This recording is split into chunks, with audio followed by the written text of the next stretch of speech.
Fala pessoal, Vini Machado aqui, estamos começando mais um episódio do podcast Influência com Sotaque. Primeiro episódio de 2024, estou muito feliz porque eu trouxe um cara extremamente importante e relevante no mercado publicitário, que lançou um livro, que eu quero falar sobre esse livro também, e está comemorando 25 anos da agência FBIS. Estou com o Paulo Loeb, muitíssimo obrigado por estar aqui, é uma honra ter você aqui com a gente, vamos bater um papo massa. Obrigado, Vini, que honra minha estar aqui no primeiro episódio do ano, prazer, obrigado. Eu queria entender primeiro de onde surgiu a ideia de criar o livro e por que o livro teve o tema B2B como protagonismo. Você quer a verdade ou você quer a verdade, história eu só bonita? quero saber da verdade.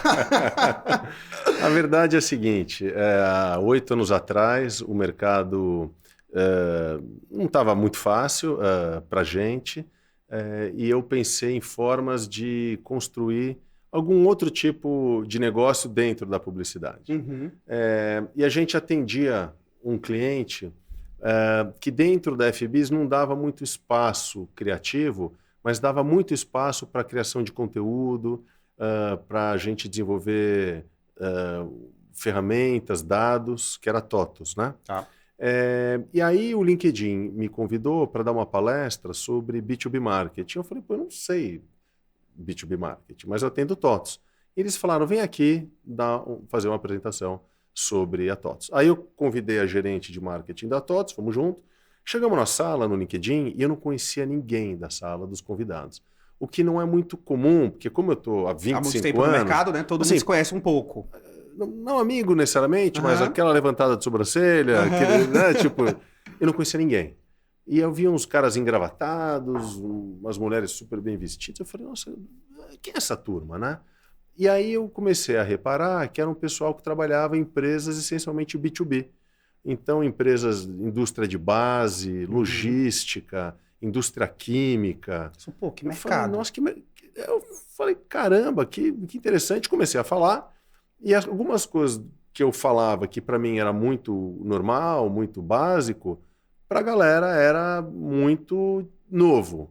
Eu falei na época, imagina, de links patrocinados, conteúdo always on, segmentação, clusters, e a turma deu muita corda. Falei, gente, isso aqui é uma mega oportunidade, né? Saí de lá e falei, bom, vou estudar, tentar estudar o que existe. Intrigou, né? Exatamente. O mercado como um todo. Falei, o que será que existe? E eu vi que não existia muita coisa. Aí eu fui na GV falar com o professor, comprei um livro, conheci o Zé Carlos da Escola de Marketing Industrial, um cara muito legal. Falei com o pessoal da Berge e a cada lugar que eu ia, eu conhecia uma outra pessoa, sabe? Tipo, muito. O universo começou a se abrir. Eu falei, gente, ninguém faz isso direito. Aí eu fiz uma reunião no Google com um amigo meu, Marco Bebiano, um cara muito legal, e ele mostrou para mim um case nos Estados Unidos do trator Caterpillar, que fez uma campanha muito legal. Eu falei, cara, se trator consegue fazer essa campanha, a campanha chama-se... criativo nesse aspecto, né? Chama Built for It, nunca vou esquecer. Legal. E uma de Volvo também, não é do Van Damme, aquela que abre espacate, não é, essa é uma outra, super bacana também, dos engenheiros da Volvo. Falei, gente, assim, se isso rola lá fora, aqui tem uma oportunidade. E a gente já faz. Eu não chamava de B2B o que a gente fazia com a TOTOS, mas era.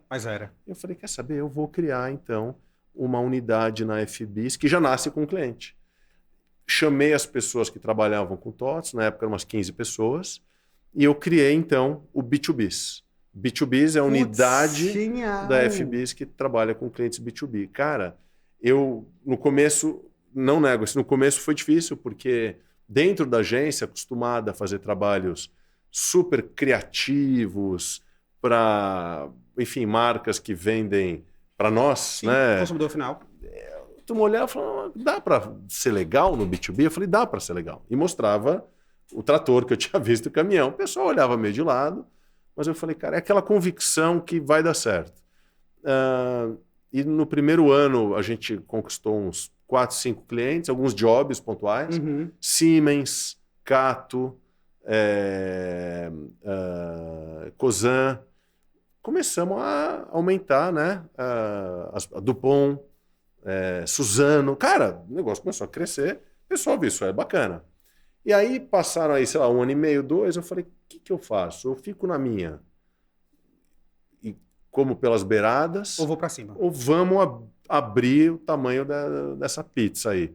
E aí eu falei, cara... Aí lançou um livro. Assim, sou publicitário, então publicitário conta, publicitário não guarda. É verdade. E aí eu escrevi um livro, deu um trabalho maior. Assim, se eu soubesse o trabalho que daria, talvez... Eu não teria lançado, no caso. Mas enfim, foram uns 10 meses de trabalho, lançamos o livro, lançamos junto com a SPM, foi super bacana, então legal. Foi um evento com uma universidade. Legal.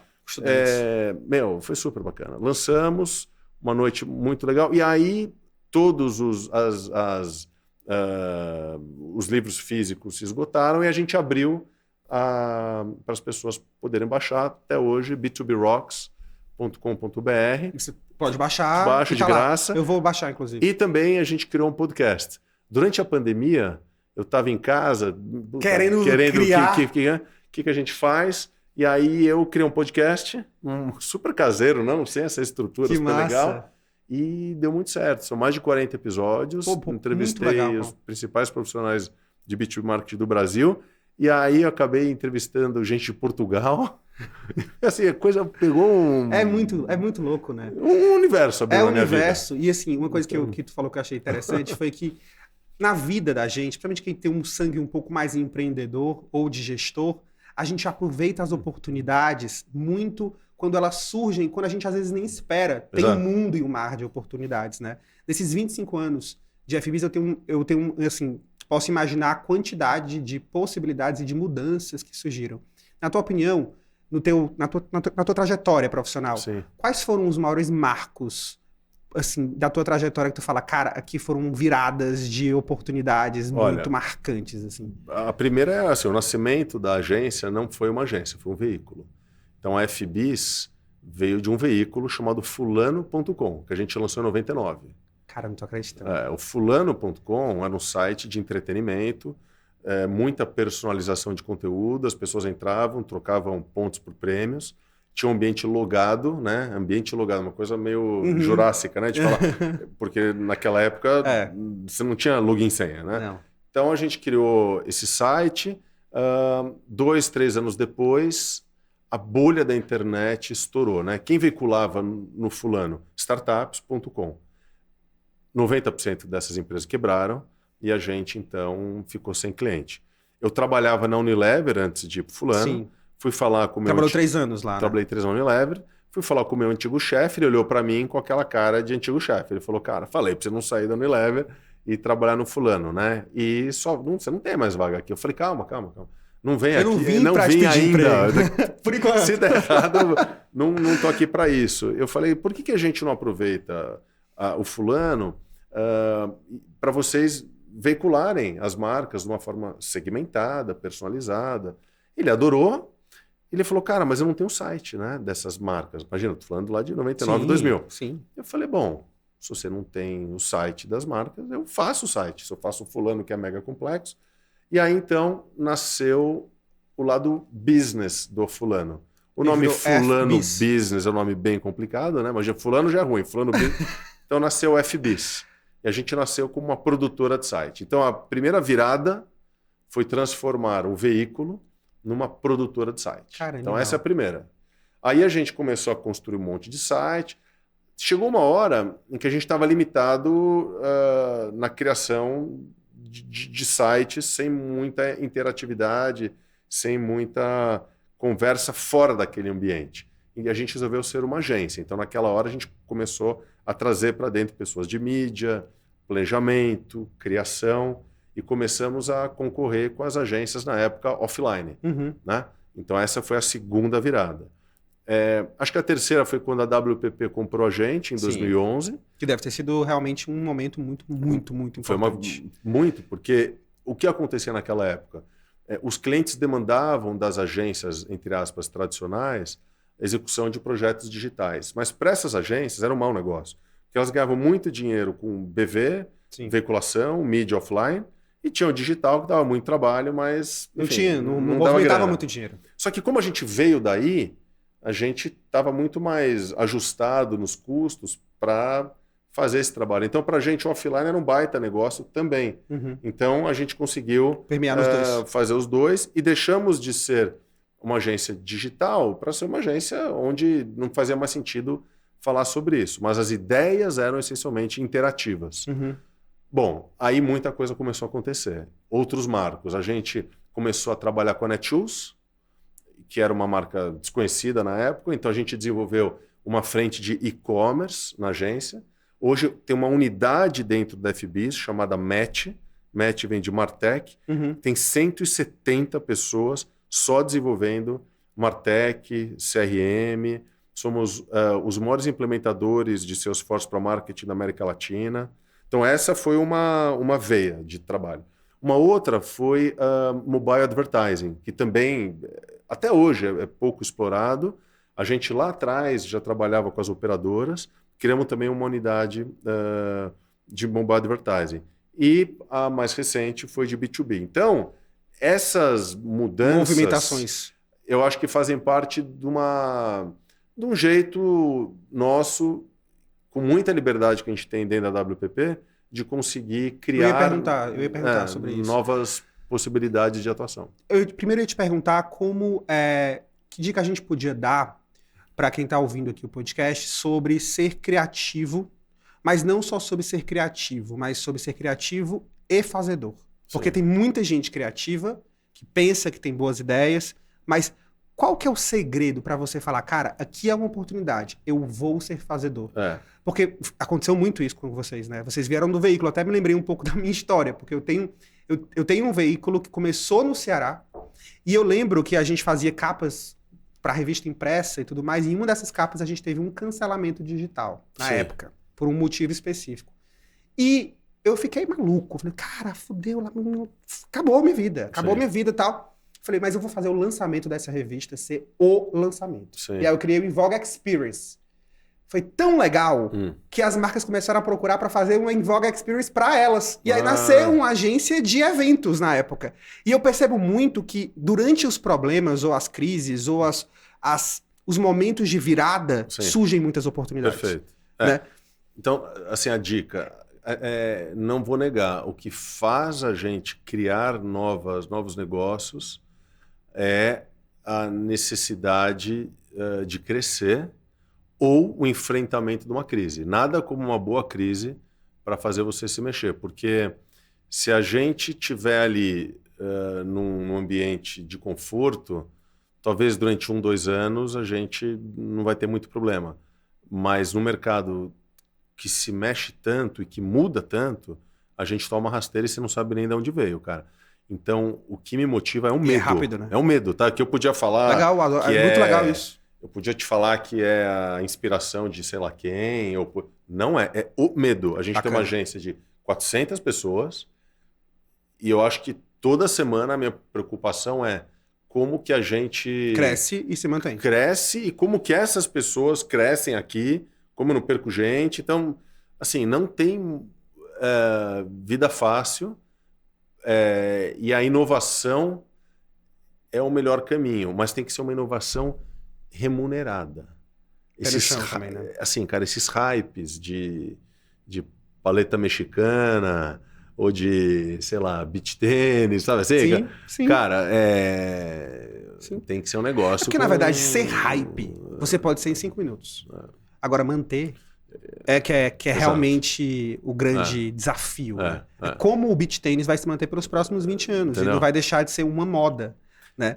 E isso é muito difícil. Agora, tu falou uma coisa muito legal e muito sincera. O medo motiva. Total. Olha o que a gente acabou de fazer. A gente tem uma pessoa que trabalha com a gente há 10 anos, a Lara. A Lara era head de negócios. Há 3 meses atrás, ela foi para uma outra área que não existia na FBIS, chamada Transformação e Integração. Qual que é o papel da Lara? Ela não fica na FBIS, todo dia ela tem reunião com alguma plataforma, com algum possível parceiro nosso, para a gente entender qual que é o roadmap de produto deles, para a gente saber antes dos nossos concorrentes, para incorporar no nosso mindset. Então também precisa investir. Não adianta só ter medo, você precisa fazer algumas apostas. Claro. Arriscar. Exato. Que é o risco, na verdade, né? Porque se você for pensar, a gente já tem pessoas que fazem isso. Nossa equipe de mídia, ainda mais sendo da WPP, que tem a WMS, uma estrutura muito parruda. Mas ali a gente dialoga com a cabeça de distribuição de informação. Esse trabalho aqui é cabeça de produto. Eu quero saber qual que é o roadmap do Google para o próximo ano, do TikTok, da Amazon, do Mercado Livre, da Eletromídia, enfim, dos parceiros que querem falar com a gente. E a gente com eles. Então, tem aí a dor, mas tem aí o movimento de você olhar para o futuro, vendo da onde que o crescimento vem. E a resposta não é simples. E eu acho que tem muita... Outra dica, que você perguntou, muita tentativa e erro. Muita tentativa e erro. R muito, mas R rápido. E não, de novo. Rápido... E não, e não erre a mesma coisa. É exatamente então, isso. É mais ou menos isso. Muito, muito legal. É. Queria falar um pouco sobre... Eu ia falar de marketing de influência, mas eu tenho uma curiosidade também sobre essas aquisições globais. Né? Eu acho que, primeiro, como é essa sensação de você ter criado um negócio desde o primeiro dia, desde o day one, e você vender esse projeto, né? Assim... eu vejo hoje cada vez mais muitas marcas passando por movimentos parecidos. Sim. Como que você faz isso sem perder a essência? Sim. Olha, a gente teve muita sorte, porque nós não fazemos parte de um grupo internacional, de uma rede internacional. A FBIS tem o melhor dos mundos, porque a gente faz parte de um grupo grande chamado WPP, mas a gente tem a nossa independência de gestão. Então a gente não faz parte de uma rede. Entendi. Então a gente tem o melhor dos mundos. A gente toma as decisões. Vocês têm independência total de gestão. A gente tem independência total de gestão considerando os resultados para o grupo. Claro. Então assim, não é que eu posso fazer o que eu quiser. Claro. Mas dada as definições financeiras e combinado a estratégia, a gente tem muita flexibilidade. Então a gente é muito sortudo de poder contar com um grupo que nos dá... é uma parceria muito estratégica, porque gente é bom. Nada melhor do que vocês para saberem o DNA que vocês têm e o DNA Brasil. Sim. Né, que os clientes querem. E falando de Brasil e de DNA e de regionalidade, na tua opinião hoje, depois que mudou esse modelo tradicional de mídia, né, onde a gente colocava uma propaganda e todo mundo via, porque estava todo mundo na TV. Hoje a gente precisa chegar em várias pessoas do Brasil, num país continental muito grande, e ao mesmo tempo a gente percebe comunidades sendo criadas cada vez mais fortes e nichadas. E aí são clusters que a gente tem que entrar e falar com o sotaque daquelas pessoas, né? Com o jeito daquelas pessoas, com a essência delas. Na tua opinião, qual que é o maior desafio hoje para a gente conseguir se comunicar com um país continental? Pergunta boa, né? Olha, eu acho que as duas necessidades caminham lado a lado. De um lado, você precisa contar com a força de uma comunicação potente e rápida no lançamento de alguns produtos. Por isso que existe Big Brother, por isso que existe TV aberta, por isso que existe YouTube, enfim. Então, assim, o broadcast, vamos chamar de broadcast, eu acho muito, muito, muito importante. Agora, você não consegue sustentar financeiramente ações de broadcast todo dia. Não tem nenhuma marca que diariamente você vê ali durante um período longo fazendo isso. Então, acho que a sua pergunta tem a ver com a sustentação das campanhas, né? Como que você consegue dialogar com verdade, com continuidade, com frequência, com cobertura e com pertinência, né? Porque um café que é vendido... A mesma marca que vende café no Sul vende diferente no Nordeste. Não, isso é que eu acho legal. Interior, assim, eu sempre trago assim, então... Paulo, tipo, um pão francês. Para vocês aqui em São Paulo é pão francês. Para mim é carioquinha. Entendeu? Então... Para outra pessoa é pão de sal. Entendeu? Então, assim, um simples pão tem várias formas você de falar. Você bebe uísque na praia no Recife. Aqui você não bebe, em São Paulo. Então, são as características, né? Então, eu acho que o aval de pessoas locais é muito importante. Por outro lado, eu acho que a gente precisa tomar um cuidado também para existir algum tipo de relação original e verdadeira na parceria entre influenciadores e marcas. Boa. Porque senão repete-se o que existia há tempos atrás de garoto ou garota propaganda. Você acaba não acreditando que aquela pessoa de fato usa ou recomenda o seu produto, a sua marca. Completamente. Então, de tudo que a gente está falando, o que eu mais gosto são de relações longevas. Legal, vamos ter uma parceria então com influenciadores no país todo, micro-influenciadores também. Muito, né? muito importante. Né? Muito importante. Agora, mas vamos ter uma relação de longo prazo. Não vamos ter uma relação efêmera, oportunista, tática, porque talvez até funcione. Acho que funciona como tu falou, numa data especial. Ou então em alguma forma de você querer aumentar de uma forma muito grande a audiência em determinados lançamentos. Tudo bem. Né? Que aí eu acho que é uma coisa pontual que a gente está buscando audiência. Porque o que é muito engraçado hoje é que muitas agências procuram a gente não só para querer a audiência do influenciador, mas o conteúdo dele.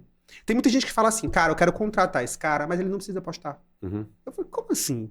Não, eu quero o conteúdo dele, o conteúdo nativo digital. E aí tem aquela frase, marcas que não se tornarem creators vão perder para creators que vão virar marcas. Porque as marcas, cada vez mais, elas precisam criar uma comunidade real daquilo que elas falam. E eu acho que deve ser um desafio muito grande você conseguir construir uma comunidade em torno de uma marca que não é uma pessoa. E que a internet pede pessoas, assim, né? Tu acha que o marketing de influência tem um papel importante nessa construção de persona ou são objetivos diferentes, assim? Não, sem dúvida que tem. Mas eu acho que a gente precisa tomar cuidado para não entrar num mercantilismo absoluto dos influenciadores. Senão vira uma coisa fake.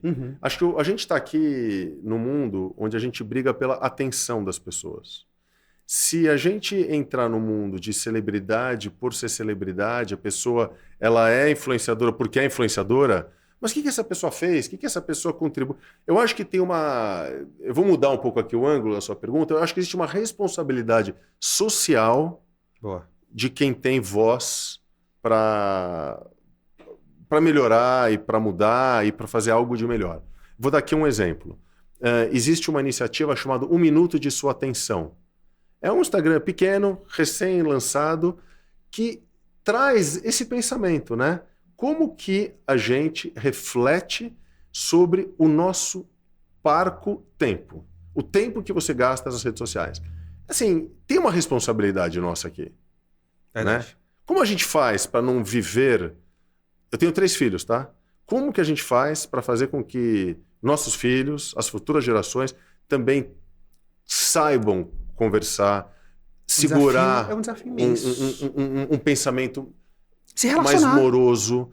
Quando você produz alguma coisa, você tem que estar sozinho, você tem que estar concentrado, você tem que se aprofundar. Então, eu acho que tem uma contradição aqui da gente precisar trabalhar com influenciadores, influenciadoras, mas, ao mesmo tempo, aprofundar as relações. Então, eu acho que tem aí um dilema. E você pode ajudar muito, porque você tem um poder muito grande. Esse dilema, ele é muito pertinente, porque, assim, existe uma preocupação muito grande do que você vê, do que você ouve, né? E a gente é o tempo todo impactado com informações de várias pessoas, né? Quantas vezes a gente já deu uma follow em alguém que a gente falou, porra, essa pessoa não tá me agregando, né? Muito pelo contrário, ela tá me trazendo algo ruim. Não. Até teve recentemente essas polêmicas dos jogos do Tigrinho e tudo mais, que foi algo que a gente fala, cara, tinha influenciadores dizendo que compra quem quer, ele vai continuar influenciando, como se ele não fosse responsável pelo que ele fala. E é justamente o que você está falando.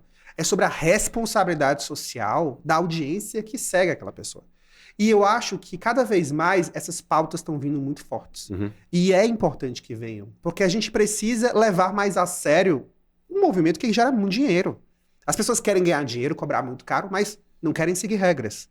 A gente mesmo que trabalha nesse mercado publicitário, como a gente sofre para conseguir organizar esse movimento, né? É o assessor, que é o influenciador, que não sei o que, aí responde quando vai. E a gente tenta dar profissionalismo para aquilo, para conseguir construir, de fato, algo coerente e profissional, porque são marcas sérias que trabalham com aquilo. Então, eu acho que cada vez mais as marcas também vão valorizar os profissionais. Posso daqui dar uma sugestão? A gente está falando de B2B um pouco. Sim. O LinkedIn, anos atrás, lançou o B2B Institute. Pouca gente conhece aqui no Brasil. Legal. É um conteúdo, assim, de primeiríssima linha, que dá dicas e contextos e ideias. Foi criado pensando no B2B, mas pode ser usado e deve ser usado para B2C, enfim, para todas as frentes. Então, tem esse pensamento que você falou de organização, de método, de escala, de profissionalismo. Assim, eu sou absolutamente fã de tudo que eu falo aqui. Se alguém quiser levar para casa uma coisa, The B2B Institute. Pena que o conteúdo é em inglês só. Não, mas eu acho cara, que é o máximo. Assim, e hoje não máximo. tem mais desculpa que eu conteúdo em inglês. Você joga lá no tradutor e tá tudo certo, né? O que Boa. eu sempre falo para as pessoas, cara, não vamos arranjar problema para ganhar conhecimento. Conhecimento a gente, quem quer, consegue consumir. Sobre o marketing de influência no B2B. Por exemplo, tem uma coisa que eu acho muito legal, que quando a gente vai conversar com as marcas de B2B, elas já falam assim, então, porque minha marca é de B2B não dá para fazer influência. Eu falei, porra, como assim não dá pra fazer influência? Quer dizer que as pessoas que estão por trás das empresas não veem rede social? Não, para. Ó, né? Será que elas não são impactadas? Eu queria ouvir a tua opinião sobre marketing de influência em ações de B2B. Vamos lá. Ó, então, um exemplo aqui real. A Dupont nos procurou para fazer um trabalho para eles de um tecido que eles criaram chamado Nomex.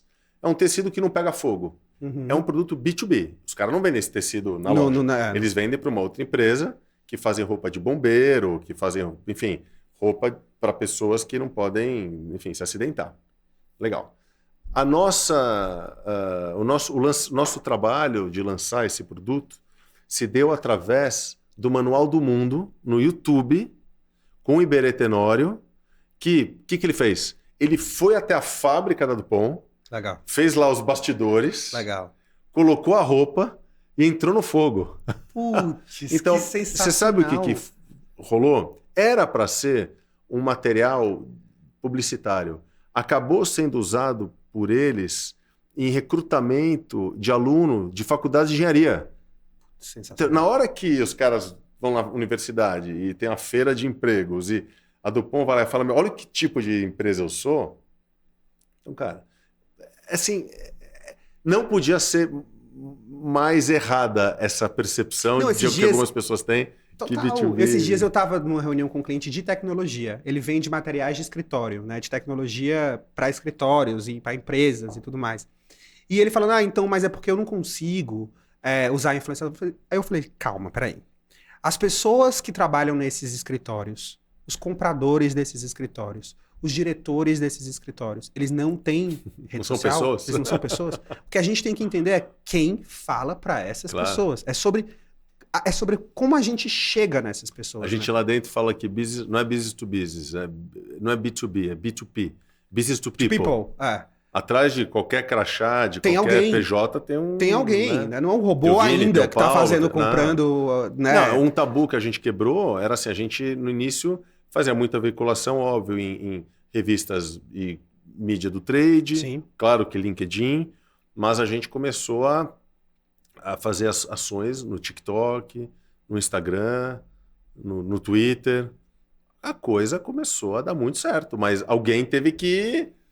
deixa eu testar. Mas o racional é exatamente o que você falou. São pessoas. E sobre o futuro do marketing de influência, tu acha que cresce cada vez mais? Acho que sim. Acho que sim, mas vai passar por essa discussão que a gente falou. Acho que teve uma corrida, sabe a corrida do ouro? Né? Como a gente faz era menos importante do que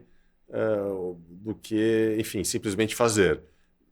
A gente que está na indústria precisa combinar as regras, pensar na longevidade das ações, pensar na responsabilidade do que a gente está fazendo, equilibrar um pouco o mundo físico com o digital e também eu acho que não passar uma mensagem errada. Enfim, aqui eu trago para o lado pessoal de novo, 3 filhos é inevitável. Existe uma geração vindo que se você perguntar para eles qual que é a profissão que eles querem ter, eles vão falar, quero ser um influenciador. Eu acho que precisa ter um pouco de cuidado também com isso, né? O influenciador deveria ser uma consequência de algo que você faz muito bem e não um objetivo final, senão a gente vai cair naquela história. Não, você é influenciador porque é influenciador. Você quer influenciar o quê? Ou você quer a glória e o sucesso de ser um influenciador? Acho que tem esse ponto. Não, você quer ser influenciador, beleza. Mas o que você quer influenciar? Ah, não, eu quero ter seguidor e ganhar dinheiro.